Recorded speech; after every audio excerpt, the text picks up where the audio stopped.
Good evening, friends. Victory here for Victory Pulp. Tonight we open one of weird fiction's most infamous legends, the history of the Necronomicon by H.P. Lovecraft. A forbidden book, a mad poet, and secrets no sane man should seek. The history of the Necronomicon by H.P. Lovecraft. Published 1938.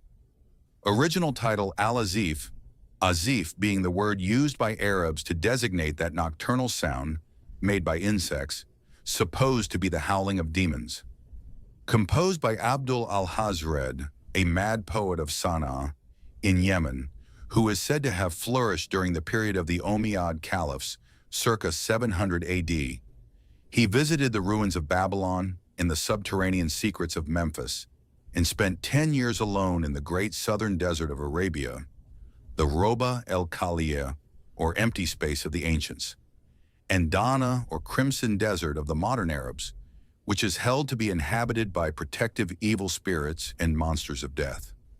Of this desert, many strange and unbelievable marvels are told by those who pretend to have penetrated it. In his last years, Alhazred dwelt in Damascus, where the Necronomicon, Al-Azif, was written, and of his final death or disappearance, 738 AD, many terrible and conflicting things are told. He is said by Ibn Khaldun, 12th century biographer, to have been seized by an invisible monster in broad daylight and devoured horribly before a large number of fright-frozen witnesses. Of his madness, many things are told. He claimed to have seen fabulous Iram, or city of pillars, and to have found beneath the ruins of a certain nameless desert town the shocking annals and secrets of a race older than mankind. He was only an indifferent Muslim, worshipping unknown entities whom he called Yog-Sothoth and Cthulhu. In AD 950, the Azif, which had gained a considerable surreptitious circulation amongst the philosophers of the age, was secretly translated into Greek by Theodorus Philetas of Constantinople under the title Necronomicon. For a century, it impelled certain experimenters to terrible attempts when it was suppressed and burnt by the patriarch Michael. After this, it is only heard of furtively, but 1228, Olaus Wormius made a Latin translation later in the Middle Ages, and the Latin text was printed twice, once in the 15th century in black letter, evidently in Germany, and once in the 17th, probably Spanish, both editions being without identifying marks and located as to time and place by internal typographical evidence only. The work, both Latin and Greek, was banned by Pope Gregory IX in 1232, shortly after its Latin translation, which called attention to it.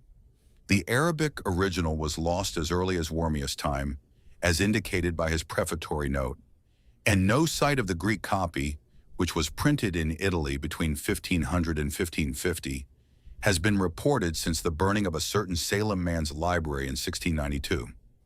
An English translation made by Dr. D was never printed and exists only in fragments recovered from the original manuscript. Of the Latin text now existing, one, 15th century, is known to be in the British Museum under lock and key, while another, 17th century, is in the Bibliothèque Nationale at Paris. A 17th century edition is in the Widener Library at Harvard and in the Library of Miskatonic University at Arkham, also in the Library of the University of Buenos Aires. Numerous other copies probably exist in secret, and a 15th century one is persistently rumored to form part of the collection of a celebrated American millionaire.